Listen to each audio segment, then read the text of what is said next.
Então, sejam bem-vindos mais uma vez, para quem foi entrando depois, quem porventura também estiver nos acompanhando pelo Facebook, quem mais tarde vai ver esse vídeo também no YouTube, sejam bem-vindos a esse nosso encontro do Centro Bíblico Mater Misericordiae, que é ligado ao Instituto Superior de Ciências Religiosas de nossa Arquidiocese de São Sebastião do Rio de Janeiro. Eu sou o Padre Fábio Siqueira. Nós vamos falar hoje sobre o Evangelho de Marcos, vamos continuar o nosso estudo sobre o Evangelho de Marcos e vamos falar sobre a paixão e a cruz. Esse encontro vai ser dividido em duas partes.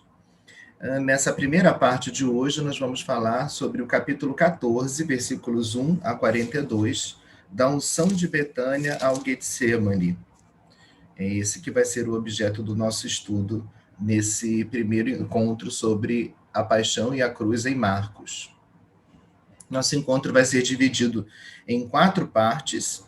Nós estamos na primeira parte e vamos começar vendo o texto da paixão, segundo Marcos, no contexto do Evangelho. Na segunda parte do Evangelho de Marcos, nós temos Jesus a caminho da Judéia e na Judéia. Essa segunda parte do Evangelho de Marcos compreende os capítulos 8, a partir do capítulo 8, versículo 27, até o capítulo 16, versículo 8. E ela pode ser dividida em 3 sessões. Uma primeira sessão, que vai do capítulo 8 até o capítulo 10, marcada por 3 anúncios da paixão e por 3 incompreensões. Vocês já devem ter visto, nós, na introdução ao Evangelho de Marcos, falamos um pouco sobre as características do Evangelho de Marcos, e uma dessas características é que Marcos apresenta Jesus como o Messias incompreendido, e essa incompreensão perpassa todo o caminho do Evangelho, seja na primeira parte, seja aqui também na segunda parte, no caminho de Jesus para a Judéia e na Judéia. Jesus anuncia por 3 vezes a sua paixão e por 3 vezes experimenta a incompreensão. Primeiro da parte de Pedro, depois da parte dos discípulos e depois da parte de Tiago e João, filhos de Zebedeu, que logo depois de Jesus ter anunciado pela 3ª vez a sua paixão, eles vão pedir para sentar-se à direita e à esquerda de Jesus quando ele vier em seu reino. Uma demonstração de que eles não compreenderam que Jesus lhes falava do mistério da sua paixão. Logo em seguida, nós temos os capítulos 11 a 13, onde em 3 dias Marcos condensa alguns elementos do ministério de Jesus em Jerusalém, terminando com o capítulo 13, que é o discurso escatológico de Jesus no Evangelho de Marcos, onde ele fala da grande tribulação de Jerusalém, da manifestação gloriosa do Filho do Homem. E o Evangelho culmina no relato da paixão, que ocupa os capítulos 14, 15, 16 até o versículo 8º. O final do Evangelho é geralmente considerado um acréscimo posterior, porque difere um pouco tanto do estilo quanto da linguagem de Marcos, dos versículos 9 a 20. Mas esses versículos finais, mesmo considerados um acréscimo posterior, fazem parte do texto canônico de Marcos. É uma parte antiga também do Evangelho, esse final já era conhecido por Orígenes, por isso que é ele que faz parte do texto do nosso Evangelho canônico, né? O final, as aparições de Jesus ressuscitado, condensadas ali nos versículos 9 a 20 do Evangelho de Marcos. Então, o que nós vamos estudar, os capítulos 14 até o capítulo 16, versículo 8, está no ponto de chegada da segunda parte do Evangelho de Marcos, do ministério de Jesus a caminho da Judéia e na Judéia. Vamos ver a estrutura dessa parte do Evangelho que nós vamos estudar hoje, o capítulo 14, versículos 1 a 42. Logo nos versículos 1 a 2, nós temos uma localização temporal e Marcos apresenta a conspiração dos escribas e dos chefes dos sacerdotes contra Jesus. A localização temporal nos indica que estava próxima a Páscoa e os ázimos. Marcos começa o relato dizendo a Páscoa e os ázimos seriam 2 dias depois e os chefes dos sacerdotes e os escribas procuravam como prender Jesus por meio de ardil para matá-lo. Aqui a gente chama atenção, eu chamo atenção para essa frase: procuravam como prender Jesus. Uma frase semelhante vai aparecer um pouco mais abaixo, quando nos versículos 10 e 11, Marcos apresentar a traição de Jesus. Ele procurava uma oportunidade para entregá-lo, no versículo 11. É o mesmo verbo, o verbo zetel, que designa tanto a atitude dos escribas e dos chefes dos sacerdotes, que procuram prender Jesus, quanto a atitude de Judas Iscariotes, que procura uma oportunidade para entregá-lo. E nos versículos 3 a 9, a unção de Betânia, em vista da sua sepultura. No versículo 12, nós temos uma outra indicação temporal muito semelhante à que nós encontramos logo no início do capítulo 14. No versículo 12, agora não mais 2 dias depois, mas no primeiro dia dos ázimos, quando se imolava a Páscoa, os seus discípulos lhe disseram: onde queres que façamos os preparativos para comer a Páscoa? Então, nós temos aqui uma outra indicação, agora já do início do primeiro dia dos ázimos, quando se imolava a Páscoa, e os preparativos para a ceia pascal, nos versículos 12 a 16. Nos versículos 17 a 21, já durante a ceia, o anúncio da traição de Judas, e nos versículos 22 a 26, a instituição da Eucaristia, onde Marcos nos apresenta aquilo que aconteceu na última ceia, quando Cristo, durante a refeição, tomou o pão, tomou o cálice, e mostrou aos discípulos que aquele pão, aquele cálice era o seu corpo e o seu sangue, instituindo assim o sacramento da Eucaristia. Depois, nos versículos 27 a 31, a predição da negação de Pedro, depois que ele sai do lugar da ceia. E nos versículos 32 a 42, a cena de Jesus no Getsemane. Terminada a ceia, eles se dirigem para o Monte das Oliveiras. Nesse ínterim, Jesus prediz a negação de Pedro, e depois, então, Marcos nos apresenta o que aconteceu no Getsemane, a agonia de Jesus, e o momento derradeiro onde ele vai ser entregue.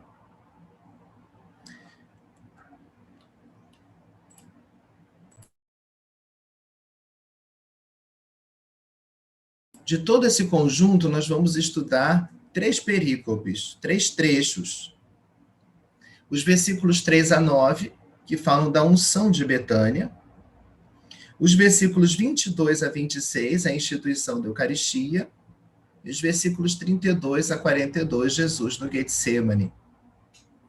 Selecionei esses três conjuntos de versículos, esses 3 trechos, essas 3 perícopes, porque elas vão nos mostrar a unção realizada em vista da sepultura, a Eucaristia, onde sacramentalmente Jesus antecipa a sua entrega na cruz, e a agonia de Jesus no Getsemane, onde, em oração, Jesus compreende o sublime desejo do Pai e se coloca completamente disponível a realizar a sua vontade. No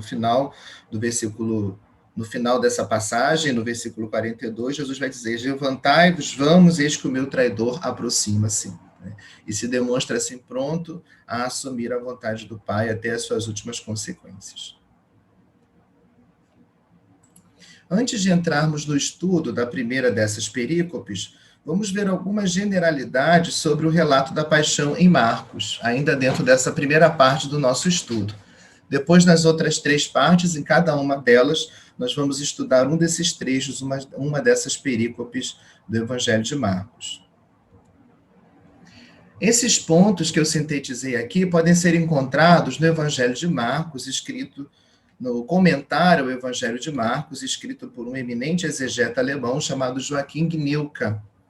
A obra dele possui uma tradução para o espanhol, foi a tradução que eu utilizei aqui, e ele sintetiza, em algumas páginas, alguns pontos principais, ou alguns pontos que ajudam já a termos algumas balizas que podem nortear o nosso estudo sobre o relato da paixão em Marcos.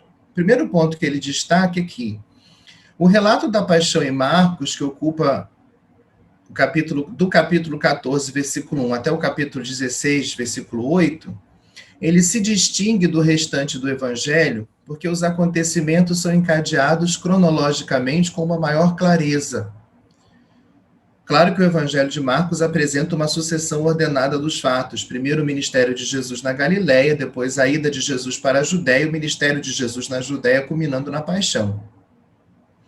Mas enquanto os outros relatos do Evangelho poderiam, se fosse o caso, ser mudados de posição sem que isso alterasse a compreensão do texto necessariamente, aqui no relato da paixão, os acontecimentos são encadeados cronologicamente com uma força muito maior, de tal maneira que isso é um elemento que salta aos olhos quando lemos relatos da paixão, né? Primeiro aconteceu isso, depois aquilo outro, os eventos vão se sucedendo de modo concatenado e muito bem encadeados. Isso demonstra, no parecer desse exegeta, do Guinilca, e também de um outro eminente exegeta, já falecido, o cardeal Vanois, que tem, junto com outros autores, uma obra que, infelizmente, a gente não tem traduzida para o português, mas que se chama A Paixão segundo os Quatro Evangelhos. É uma obra escrita pelo cardeal Vanois, juntamente com um grande estudioso da obra joanina, o Inácio de la Poterie, Etienne Charpentier e o Christian Ducoc.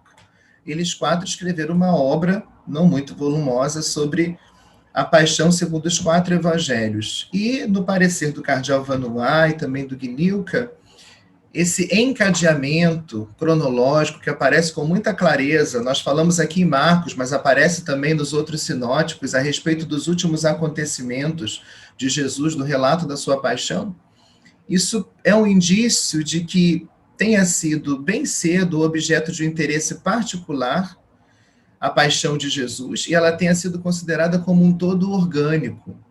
Então, a semelhança nas narrativas, nos acontecimentos principais, do encadeamento cronológico dos fatos, faz com que alguns exegetas pensem que o relato da paixão tenha sido logo muito cedo objeto de um interesse particular dos cristãos.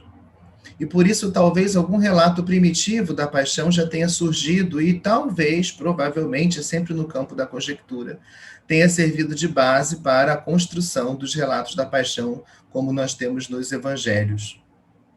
Guinilca acredita, isso ele fala no volume 2 da sua obra, que seja possível, então, se admitir um relato da paixão primitivo, de grande antiguidade, que subjaz as tradições a respeito da paixão que se encontram nos evangelhos, não só nos sinóticos, mas também em João, que se assemelha aos sinóticos também nesse encadeamento dos fatos. Aqui eu transcrevo textualmente uma parte dessa obra do Joaquim Guinilca, onde ele diz o seguinte: mediante a enumeração dos dias e através da alternância entre tarde e manhã, a paixão de Marcos conecta temporalmente as diversas perícopes. 2 dias antes da Páscoa, os hierarcas tratam de encontrar um motivo para matar Jesus, é o que vem relatado lá em Marcos 14, versículo 1. A Páscoa e os ázimos seriam 2 dias depois, e os chefes dos sacerdotes e os escribas procuravam como prender Jesus por meio de um ardil para matá-lo. Depois, no dia da preparação da Páscoa, 2 discípulos são enviados à cidade. Marcos 14, 12. No primeiro dia dos ázimos, quando se imolava a Páscoa, os seus discípulos lhe disseram: onde queres que façamos os preparativos para comer a Páscoa? E Jesus então os envia à cidade para o lugar onde a Páscoa deve ser preparada. Ao entardecer, Jesus vem com os 12, é o que está narrado em Marcos 14, 17. Ao cair da tarde, ele foi para lá com os 12. Quando o galo canta, Pedro nega o seu mestre, em 14:72. E imediatamente, pela segunda vez, um galo cantou, né, a aurora do dia, e Pedro se lembrou da palavra que Jesus havia dito: antes que o galo cante 2 vezes, tu me negarás 3 vezes, e começou a chorar. Pela manhã, Jesus é entregue a Pilatos, Marcos 15, 1. Logo de manhã, os chefes dos sacerdotes fizeram um conselho com os anciãos e os escribas e todo o sinédrio, e manietando a Jesus, levaram-no e entregaram a Pilatos. A crucificação e a morte de Jesus são situadas em um espaço de tempo composto por 2 unidades de 3 horas, como a gente pode ver em Marcos 15, versículo 25, e depois dos versículos 33 e 24, 33 a 34. No 15 e 25, era a 3ª hora quando o crucificaram. E nos versículos 33 a 34, a hora 6ª houve trevas sobre toda a terra até a hora 9ª, e a hora 9ª Jesus deu um grande grito, né? E depois Jesus expira. Ele é sepultado ao entardecer, Marcos 15, 42. E no primeiro dia da semana, 3 dias depois de seu enterro, algumas mulheres descobrem de madrugada o túmulo vazio, Marcos 16, 1 a 2. Passado sábado, ele é sepultado na sexta, passado sábado, não se conta aqui 3 dias de 24 horas, né? Mas as partes de cada dia equivalem também a um dia, né? Então, a sexta, a parte da sexta equivale a um dia, o sábado, o segundo dia, e amanhã de domingo, o terceiro dia. Então, ao terceiro dia, passado sábado, Maria de Magdala, Maria, mãe de Tiago, Salomé, compravam aromas para ir ungir o corpo. E de madrugada, no primeiro dia da semana, elas foram ao túmulo ao nascer do sol. Então, isso para nós percebermos esse encadeamento temporal destacado textualmente pelo autor do segundo evangelho, né? Pelo autor do evangelho de Marcos. Em Marcos, a referência à unção de Jesus emoldura o relato da paixão. Nós podemos perceber que o relato da paixão ele vem emoldurado por duas passagens que falam da unção de Jesus. Uma logo no início do relato da paixão e outra no final, em Marcos 16, versículos 1 e 2. No início do relato está a unção em Betânia, Marcos 14, 3.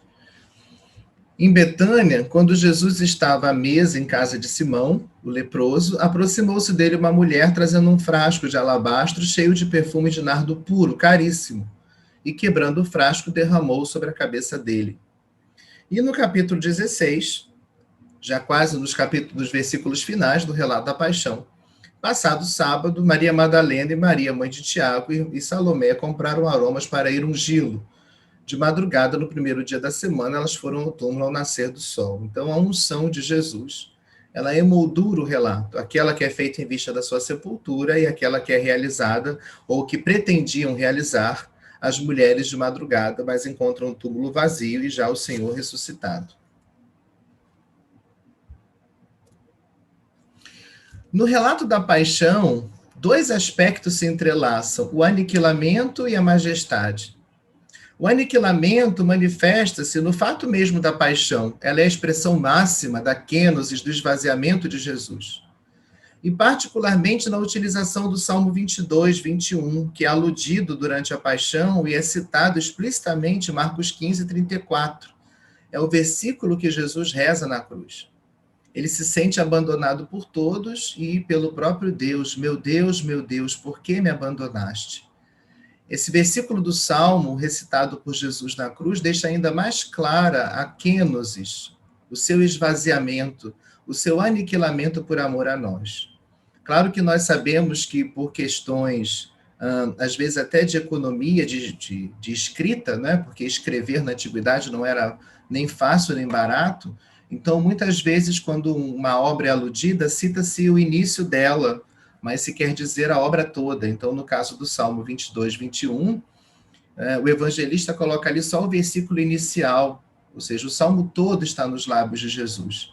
Então, os dois elementos estão presentes nesse Salmo. Sentir-se o enfermo que sofre, que se sente abandonado, sozinho, solitário, por Deus e pelos amigos ele se sente abandonado, mas depois manifesta a sua confiança de que Deus não abandona o justo. Então, esse salmo está na sua totalidade colocado nos lábios de Jesus. Mas esse primeiro versículo chama a atenção para o aspecto kenótico, de esvaziamento de Jesus na cruz. A majestade de Jesus, por outro lado, manifesta-se no fato de que ele antecipa os acontecimentos. Como se pode ver no decorrer de todo o capítulo 14, onde já no início Jesus vai repreender os que repreendem a mulher, dizendo que ela o unge em vista da sua sepultura. E a sua palavra se cumpre tal qual a palavra da Escritura, porque lá em Marcos 14, 72, Jesus já havia dito antes que Pedro o negaria, e lá em Marcos 14, 72, a palavra de Jesus se cumpre. Quando o galo canta pela segunda vez, Pedro havia acabado de negar Jesus e Pedro se lembra da palavra de Jesus. Né? A sua palavra se cumpre tal qual a palavra da Escritura. Então, assim como no decorrer do relato da paixão, Marcos vai mostrando que a palavra da Escritura se cumpre em Jesus, ele mostra aqui que a palavra de Jesus também se cumpre. Né? Então, o aspecto da sua majestade está ali também entrelaçado com o aspecto do seu aniquilamento e esvaziamento no relato da paixão. Pode-se afirmar que Jesus tinha clareza com relação à sua morte e ressurreição. O fato de os textos terem sido compostos depois dos acontecimentos não significa que os evangelistas inventaram os fatos. Claro que os textos foram compostos depois que todos esses eventos aconteceram. Até porque era necessário que os apóstolos, à luz dos acontecimentos gloriosos de Cristo, e iluminados pelo Espírito que sobre eles foi derramado em Pentecostes, é que tiveram uma clareza total, uma fé plena, uma inteligência perfeita acerca de tudo aquilo que Jesus havia feito e falado, inclusive uma inteligência acerca do próprio sentido da paixão de Jesus.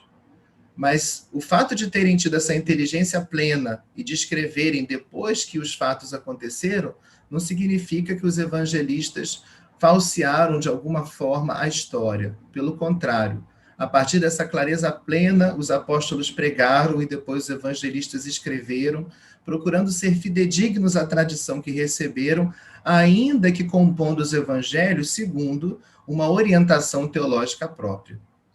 Nós podemos perceber como que no decorrer do Evangelho, Jesus manifesta essa clareza com relação à sua morte, anunciando paulatinamente o mistério da sua paixão, do seu sofrimento. Nós vimos aqui que o relato da paixão está na culminância da segunda parte do Evangelho, onde Jesus havia anunciado por 3 vezes o mistério da sua paixão. Falava também da sua ressurreição, mas os seus discípulos não chegavam ainda a compreender para o sentido de tudo aquilo. Se Jesus compreendia o seu sofrimento como o sofrimento de um justo, e a gente percebe isso pelo salmo que ele recita na cruz, é o salmo do justo que sofre, que manifesta a sua clara sensação de sofrimento e abandono, mas ao mesmo tempo a sua confiança no sustento divino, é correto também afirmar que Jesus sabia também que o abandono não seria o fim, porque Deus não abandona o justo. Ele também não abandonará o seu filho e ele ressuscitará conforme havia prometido por 3 vezes no decorrer dessa segunda parte do Evangelho.